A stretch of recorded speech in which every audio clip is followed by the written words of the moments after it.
Hi, hello, welcome to PharmaClick. MRB Pharmacist Daily Preparation Day 40ல liniment என்னன்னு பார்ப்போம் pharmaceuticsல. Okay, liniments are alcoholic or oleaginous liquid preparation. Alcoholic பேஸாக இருக்கும், இல்லைனா ஒலிஜினஸ் இருக்கக்கூடிய லிக்விட் ப்ரிப்பரேஷன் தான் லினிமெண்ட்னு சொல்லுவோம். எங்கே அப்படின்னா எக்ஸ்டர்னலாக அப்ளை பண்ணக்கூடியது intact for to the intact skin for rubbing and massage பர்பஸ்க்காக யூஸ் பண்ணக்கூடிய ஆல்கஹாலிக் ஆர் ஒலிஜினஸ் ப்ரிப்பரேஷன் தான் வந்து நம்ம என்ன சொல்கிறோம், லினிமெண்ட் சொல்கிறோம். எக்ஸ்டர்னலாக தான் அப்ளை பண்ணுவோம். டைப்ஸ் ஆஃப் லினிமெண்ட் அது எதை பேஸ் பண்ணி பிரிச்சிருக்காங்க அப்படின்னா மெடிக்கமெண்ட் இருக்கிறத வச்சு பிரிச்சிருக்காங்க, அப்புறம் பேஸை வச்சு பிரிச்சிருக்காங்க. மெடிக்கமெண்ட்டை வச்சு பார்த்தோம் அப்படின்னா கவுண்டர் இரிட்டன்ட் லினிமெண்ட்ஸ். கவுண்டர் இரிட்டன்ட்னா தைலெல்லாம் யூஸ் பண்ணுறோம்ல, தைலெல்லாம் வந்து கவுண்டர் இரிட்டன்ட் தான். தலைவலிக்கு அகைன்ஸ்ட் அது ஒரு இரிட்டேஷனை காசு பண்ணும். அதனால நமக்கு இதை விட அந்த தலைவலி ரெண்டுமே என்ன ஆகும் அப்படின்னா காம்பன்சேட் ஆகிடும். அதனால நமக்கு வந்து அந்த பெயின் தெரியாது. இந்த தலைவலியோட இரிட்டேஷன் தான் தெரியறதுனால தலைவலி பெருசாக தெரியாது. ஸோ அது பெயினை வந்து குறைக்குதா சப்ரஸ் பண்ணதான் கேட்டால் கிடையாது. அது பெயினுக்கு அகேன்ஸ்டாக இன்னொரு பெயினை கிரியேட் பண்ணி விடுது, அதை இரிட்டேஷனை காசு பண்ணுது. ஸோ அது நம்மளால் தாங்கிக்க முடிகிற அளவுக்கு இருக்கிறதுனால தான் கவுண்டர் இரிட்டன்ட் அப்படின்னு சொல்கிறோம். அடுத்து ரூபி பேஷியன்ஸ் என்ன அப்படின்னா, ரூபி பேஷியன்ட் அப்படின்னா ஒரு இடத்துல வந்து அப்ளை பண்ணோம் அப்படின்னா அந்த இடத்துல வந்துட்டு ரெட் கலரில் மாறிடும். ஏன் மாறுது ரெட் கலர் அப்படின்னா, அந்த இடத்துல கேபிலரிஸ் இருக்குல்ல, பிளட் சர்க்குலேஷனை வந்து இன்க்ரீஸ் பண்ணுவோம். கேபிலரிஸை டைல்டேட் பண்ணி பிளட் சர்க்குலேஷன் இன்க்ரீஸ் பண்ணி நமக்கு சூத்திங் எஃபெக்டை கொடுக்கும். அடுத்து அனோடைனியல் எலிமெண்ட்ஸ்னாலும் அதுதான் சூத்திங் எஃபெக்டை கொடுக்கக்கூடியது தான் அனோடைனியல் எலிமெண்ட்ஸ். அடுத்து பேஸை வச்சு பிரிச்சிருக்காங்க. ஆல்கஹாலிக் லினிமெண்ட்ஸ், அதான் ஸ்பிரிச்சுவஸ் லினிமெண்ட்ஸ், ஒலிஜினஸ் லினிமெண்ட்ஸ் ஆயில வச்சு. அடுத்து எமல்ஷன் லினிமெண்ட்ஸ் பிரிச்சிருக்காங்க. அடிட்டிவ்ஸ் லினிமெண்ட்ஸ்ல என்னென்ன அடிட்டிவ்ஸ் யூஸ் பண்ணுறாங்க அப்படின்னா சால்வெண்ட்ஸ் யூஸ் பண்ணுவோம். ஆல்கஹால், வாட்டர், ஆயில்ஸ் இது மூணுமே சால்வெண்ட்டாக யூஸ் பண்ணுவோம். மெத்தில் பேராபின், பொர்பைல் பேராபின் வந்து ப்ரிசர்வேட்டிவ்ஸ் ஆட் பண்ணுறோம். ஆன்டி ஆக்சிடென்ட் பார்த்தோம், BHA, BHT, vitamin E use பண்ணுறோம். அடுத்து எமல்சிஃபையிங் ஏஜென்ட்ஸ் என்னென்னா ஸ்பேனு, ட்வின். அடுத்து emulsifying agents gum, acacia, Tween 80 use பண்ணுறோம். அதுக்கப்புறம் ஸ்டெபிலைசிங் ஏஜென்ட்ஸ் பார்த்தோன்னா carboxy methyl cellulose, sodium carboxy methyl செல்லுலோஸ்லாம் யூஸ் பண்ணுறோம். பெனட்ரேஷன் என்ஹான்சர் பார்த்தோன்னா யூகாலிப்டஸ் ஆயில்ஸு, மென்தால். பெனட்ரேஷன் என்ஹான்சராக யூகாலிப்டஸ் ஆயில்ஸும் மென்தாலும் யூஸ் பண்ணுறோம். அடுத்து ஃப்ராக்ரன்ஸ் பர்ஃப்யூமுக்காக லேவண்டர் ஆயில், பெப்பர்மெண்ட் ஆயில் இதெல்லாம் யூஸ் பண்ணுறோம். Colouring agent natural, artificial colours வந்து ஆட் பண்ணுறோம். அதுக்கடுத்து ப்ரிப்பரேஷன் வந்து 3 விதமாக ப்ரிப்பேர் பண்ணுறோம். Simple solution method, suspension method, emulsion method இருக்கு. சிம்பிள் சொல்யூஷன் மெத்தட் அப்படின்னா எல்லா அதில் யூஸ் பண்ணக்கூடிய மெட்டீரியல்ஸ் எல்லாமே வந்து சால்வபிள் ஆச்சு அப்படின்னா சிம்பிள் சொல்யூஷன் என்ன வாட்டராக வச்சு நம்ம என்ன பண்ணுவோம் அப்படின்னா டிசால்வ் பண்ணி மேக் பண்ணுவோம். இது எப்படி பண்ணுறாங்க பாருங்கள். Wait measure all the ingredients அக்யூரேட்டாக வெயிட் பண்ணி எடுத்துக்கிறோம். அதுக்கப்புறம் டிசால்வ் பண்ணுறோம், எல்லாமே இன்கிரீடியன்ஸும் டிசால்வ் பண்ணுறோம். சூட்டபிள் சால்வெண்ட் ஆல்கஹால், ஆயில் இல்லைனா அதர் வெஹிக்கிள் வச்சு என்ன பண்ணுறோம் அப்படின்னா டிசால்வ் பண்ணிடுறோம். அதுக்கப்புறம் அதர் சாலுபிள் இன்கிரீடியன்ஸ் ஆட் பண்ணி பர்ஃப்யூம், ப்ரிசர்வேட்டிவ்ஸ்லாம் ஆட் பண்ணிக்கிறோம். ஸ்டெர் பண்ணிகிட்டே இருக்கோம். கிளியர் யூனிஃபார்ம் சொல்யூஷன் நம்ம கிடைக்கிற வரையும் என்ன பண்ணிகிட்டே இருக்கோம், ஸ்டெர் பண்ணிகிட்டே இருக்கோம். அடுத்து makeup to the recovered volume and with vehicle வச்சு மேக்கப் பண்ணிக்கிறோம். அப்புறம் ஃபில்டர் பண்ணிக்கிறோம். அதில் என்ன லேபிள் பண்ணணும் அப்படின்னா நல்ல வெல்க்ரோஸ் கண்டென்ட் போட்டு ஃபார் எக்ஸ்டர்னல் யூஸ் ஒன்லி அப்படின்றத போடணும். அடுத்து சஸ்பென்ஷன் மெத்தட் அப்படின்னு பார்த்தோன்னா used when 1 or more ingredients வந்து இன்சாலபிள் இன் வாட்டர் போட்டோம், இன்சாலபிள் இன் வெஹிக்கிள் அப்படின்னு போட்டோம் அப்படின்னா suspension method used when 1 or more ingredients are insoluble in the வெஹிக்கிளில் 1 or more சப்ஸ்டன்ஸ் வந்து இன்சாலபிளாக இருந்துச்சு அப்படின்னா நம்ம இந்த சஸ்பென்ஷன் மெத்தடை ப்ரிஃபர் பண்ணுறோம். இதுக்கு என்ன லேபிள் பண்ணோம் அப்படின்னா shake well before use for external use only அப்படின்றது மென்ஷன் பண்ணோம். Okay, finally powder the insoluble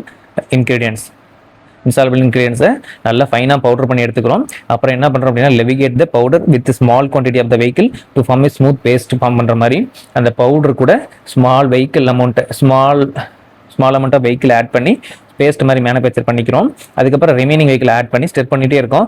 dissolve soluble ingredients separately and add to the suspension. Soluble இன்கிரீடியன்ஸ்லாம் தனியாக ப்ரிப்பேர் பண்ணி அதில் போட்டு மிக்ஸ் பண்ணிவிட்டு யூனிஃபார்ம் சஸ்பென்ஷன் வர வரையும் இது பண்ணிகிட்டே இருக்கும். அப்புறம் ட்ரான்ஸ்ஃபர் பண்ணிக்கிறோம். அடுத்து எமல்ஷன் மெத்தட் அப்படின்னு பார்த்தோம்னா used for emulsion elements containing oil and water phases இருக்கக்கூடிய ஆயில் அண்ட் வாட்டர் பேசஸ் இருக்கக்கூடிய ப்ராடக்ட்ஸ் தான் வந்து இது யூஸ் பண்ணுறோம். Prepare the oil phase and aqueous phase செப்பரேட்டாக பிரிச்சுக்கிறோம். Okay, add suitable emulsifying agent add பண்ணி mix the 2 phases continuously stirring and homogenization பண்ணி ஆயில் பேஸையும் அக்வஸ் பேஸையும் என்ன பண்ணுறோம் அப்படின்னா எமல்ஷனாக மாற்றுறோம். இல்லை மெடிக்கமெண்ட் அப்புறம் ஆட் பண்ணுறோம். அதில் அடிட்டிவ்ஸ் ஆட் பண்ணி make up the record volume make பண்ணிக்கிறோம். அப்புறம் ஷேக் வெல் பிஃபோர் யூஸ் அப்படிங்கிற லேபிளை கொடுத்துட்றோம். அதுக்கடுத்து இதோட அப்ளிகேஷன் பார்த்தோம் அப்படின்னா பெயின் ரிலீஃபுக்காக யூஸ் பண்ணக்கூடிய லினிமெண்ட்லாம் நம்ம எங்கெங்கே யூஸ் பண்ணுறோம், லினிமெண்ட் எங்கெங்கே யூஸ் பண்ணுறோம் நமக்கு ஒரு ஐடியா இருக்கும். எக்ஸ்டர்னல் அப்ளிகேஷன் பெயினுக்கு யூஸ் பண்ணுவோம். அப்புறம் வந்து இன்ஃப்ளமேஷனை குறைக்கிறதுக்காக யூஸ் பண்ணுவோம். ரெஸ்பிரேட்டிக் வந்து காஃப் இந்த மாதிரி சமயத்தில் வந்து கண்ட்ரோல் பண்ணுறதுக்காக யூஸ் பண்ணுவோம். அப்புறம் இன்செக்ட் ரெப்பலண்ட்டாகவும் யூஸ் பண்ணலாமா, பிளட் சர்க்குலேஷன் இம்ப்ரூவ் பண்ணுறதுக்காகவும் யூஸ் பண்ணுறோம். அடுத்து அட்வான்டேஜஸ்ன்னு பார்த்தோம், ஈஸியாக அப்ளை பண்ணிக்கலாம், குயிக்காக இருக்கும். லோக்கல் எஃபெக்ட்ன்றதுனால நமக்கு சிஸ்டமிக் அப்சார்ப்ஷன் வந்து ரொம்ப கம்மியாக இருக்கும். அடுத்து பெயினை ரிலீவ் பண்ணி விடும். Massage and counter irritant effect இருக்கு. Medicated specific therapeutic action produce பண்ணுறதுக்காக யூஸ் பண்ணுற. டிஸ்அட்வான்டேஜஸ்னு பார்த்தோம் அப்படின்னா ஸ்கின் இரிட்டேஷன் இருக்கும், அலர்ஜிக் சிலருக்கு வரும், அலர்ஜியை காஸ் பண்ணும். ஸ்டெயின் கிளாத்ஸ் வந்து ஸ்டெயின் ஆகிறது சான்சஸ் இருக்கு.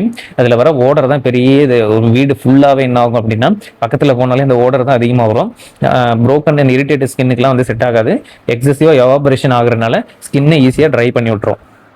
போட்டு கொஞ்ச நேரத்தில் இது எவாபரேட் ஆகும். இது எவாபரேட் ஆகிறது இல்லாமல் ஸ்கின்னையும் சேர்த்து எவாபரேட் ஆகிடும். அதுக்கு அடுத்த சப்ஜெக்ட் பார்மகாக்னசியில் இன்னைக்கு என்சைம்ஸ் கீழே பேப்பைன்றது என்னென்ன அப்படின்னா ஒரு புரோட்டியோலைட்டிக் என்சைம். எங்கேருந்து அப்டைன் பண்ணுறோம் அப்படின்னா லாக்டக்ஸ் அன்ரைப்டு ஃப்ரூட் ஆஃப் கரிக்கா பப்பாயா இருக்கக்கூடிய அன்ரைப்டு ஃப்ரூட்லேருந்து இருக்கக்கூடியதான் கரிக்கா பப்பாயா. அதான் வந்து பேப்பைன் ஃபேமிலி, வந்து கேரிகேசிய ஃபேமிலி. ஓகே, இதில் என்ன இருக்கும் அப்படின்னா பேப்பைன் தான் என்சைம் இருக்கும். பேப்பைன் ஐடென்டிஃபிகேஷன் டெஸ்ட் அப்படின்னு பார்த்தோம் அப்படின்னா பொட்டாசியம் பெர்மேனேட்டை வந்து டீக்ளரைஸ் பண்ணிடும். அப்புறம் மில்கை வந்து கட்லிங் பண்ணி மில்கை வந்து தயிராக்கிடும். யூசஸ் பார்த்தோம் அப்படின்னா மீட் டெண்டரைசராக மெயினாக யூஸ் பண்ணுறோம். அதுக்கப்புறம் சீஸ் மேனுஃபேக்சரில் ரெனினுக்கு பதிலாக என்ன பண்ணுறோம், இதை யூஸ் பண்ணுறோம். டெக்ஸ்டைல் இண்டஸ்ட்ரிலையும் வந்து யூஸ் பண்ணுறோம். சில்கில் வந்து டீகம் பண்ணுறதுக்காக இதை யூஸ் பண்ணுறோம். லெதர் இண்டஸ்ட்ரியில் வந்து முடியை வந்து ரிமூவ் பண்ணுறதுக்காக இந்த பெப்பைனை யூஸ் பண்ணுறோம். அடுத்து மெடிசனெலாம் என்ன யூஸ் பண்ணுறோம் அப்படின்னா ஆன்டி இன்ஃப்ளமேட்டரியாக யூஸ் பண்ணுறோம். அதுக்கடுத்து தைராய்டு ஹார்மோன்ஸை பற்றி பார்க்க போகிறோம். பார்மகாலஜியில் ஃபஸ்ட் அதோட பிசியாலஜிக்கல் ரோலை பார்ப்போம். என்ன பண்ணுது அப்படின்னா பிஎம்ஆரை என்ன பண்ணுது, ரெகுலேட் பண்ணுது. ஆக்சிஜன் கன்சப்ஷன் பாடிக்கு இது ரெண்டையும் என்ன பண்ணுது, ரெகுலேட் பண்ணுறது அதோட பிசியாலஜிக்கல் வேலை. நிறைய வேலை இருக்கும் இது தைராய்டு ஹார்மோனுக்கு. பார்ப்போம். பேசல் மெட்டபாலிக் ரேட்டை வந்து ரெகுலேட் பண்ணும். ஆக்சிஜன் கன்சப்ஷனை வந்து என்ன பண்ணுது அப்படின்னா ரெகுலேட் பண்ணும். Essential for normal growth and development of body, especially brain and ஸ்கெலட்டனுக்கு நார்மல் க்ரோத் அண்ட் டெவலப்மெண்ட்டுக்கு கண்டிப்பாக தைராய்டு ஹார்மோன் தேவை. அதனால தான் ப்ரெக்னன்சியில் நம்ம வந்து தைராய்டு ஹார்மோன் ரொம்ப இம்பார்ட்டண்ட்டாக செக் பண்ணுறோம். ரெகுலேட் மெட்டபாலிசமா, கார்போஹைட்ரேட், ப்ரோட்டீன், ஃபேட், இது கூட மெட்டபாலிசத்தை மெயின்டைன் என்ன பண்ணுது அப்படின்னா ரெகுலேட் பண்ணுது. Increase intestinal absorption of glucose and amino acid intestinal அப்சார்ப்ஷனை ரெகுலேட் பண்ணுது. Increase synthesis of enzymes and induce enzyme activity. Enzyme synthesis increase பண்ணி விடுது, என்சைமேட்டிக் ஆக்டிவிட்டியை இன்க்ரீஸ் பண்ணுது. அடுத்து ஹார்ட் ரேட் இன்க்ரீஸ் பண்ணுது, கார்டியக் அவுட்புட் இன்க்ரீஸ் பண்ணுது, வேசோ டைலட்டேஷனை காஸ் பண்ணுது, மெயின்டைன் பாடி டெம்பரேச்சரை மெயின்டைன் பண்ணுது. இதெல்லாம் இம்பார்ட்டன்டானது. எசென்சியல் ஃபார் நார்மல் ரீப்ரொடக்டிவ் ஃபங்க்ஷனுக்கு எசென்சியல். அடுத்து பேத்தாலஜிக்கல் ரோல்ஸ்னு பார்த்தோம் அப்படின்னா ஹைப்போதைராய்டிசம் வந்துருச்சு, டிஃபிஷியன்சி வந்துச்சுன்னா குழந்தைங்களில் கிரிட்டினிசம் சொல்லுவோம், அடல்ட்டில் வந்து மிக்சிடிமா சொல்லுவோம், காய்டர் வந்து இதனால் வரக்கூடியது, தைராய்டு ஹார்மோன் டிஃபிஷியன்சினால வரக்கூடியது. அடுத்து ஹைப்பர் தைராய்டிசம் அதிகமாகிடுச்சு அப்படின்னா கிரேஸ் டிசீஸ் வரும். அந்த கண்ணுலாம் வந்து வெளியே இதுங்கிற மாதிரி இருக்கும். எக்ஸாப்தால்மாஸ் மிக்சிடிமா வந்து அடல்ட்டு, கிரெட்டினிசம் வந்து குழந்தைகளுக்கு. அடுத்து அயோடின் டிஃபிஷியன்சி டிசார்டர் யார் அப்படின்னா என்னென்ன அப்படின்னா எண்டமிக் காய்டர் வரும். ஓகே, கிளினிக்கல் யூசஸ் பார்த்தோம் அப்படின்னா T4 தான் நம்ம தைராக்சின் சொல்லுவோம். T3 வந்து ட்ரை ஐடோ தைராக்சின் சொல்கிறோம். எங்கெங்கே யூஸ் பண்ணுறோம், ஹைப்போ தைராய்டிசத்தில் யூஸ் பண்ணுறோம். அப்புறம் காய்டரில் ஐயோடின் யூஸ் பண்ணுவோம். அடுத்து TSH சப்ரஷன் தெரப்பியில் கார்சினோமா இருந்துச்சு அப்படின்னா சப்ரேட் பண்ணணும் அப்படின்னா தைராய்டு ஸ்டிமுலேட்டிங் ஹார்மோனை குறைச்சிட்டாலே தைராய்டு செக்ரேஷன் கம்மியாகிடும்.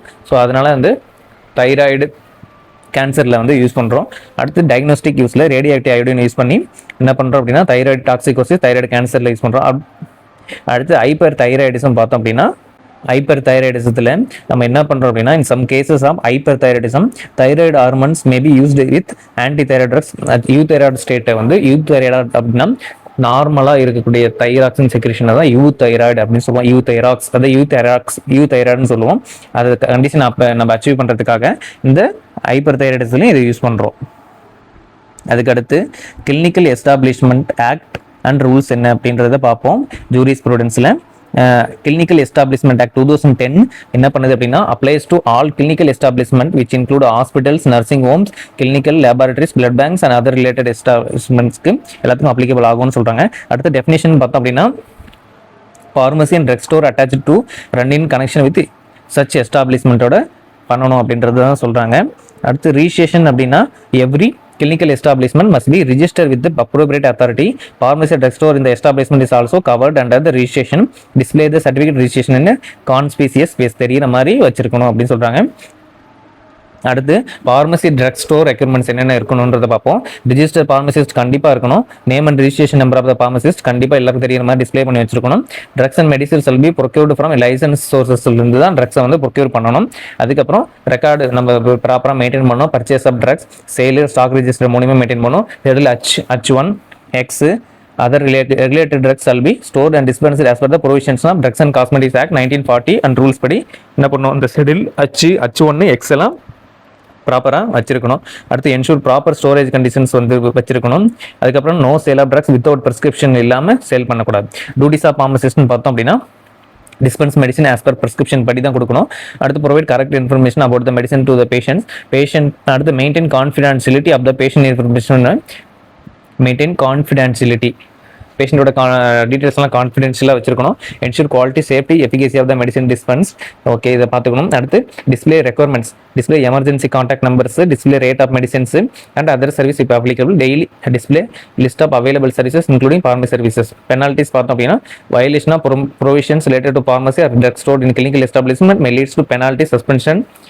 பெனால்ட்டி அவங்களுக்கு வந்து suspension, penalty, cancellation of licence, இது எல்லாமே நடக்கிறதுக்கு எல்லாமே இருக்குது, சான்சஸ் இருக்குது.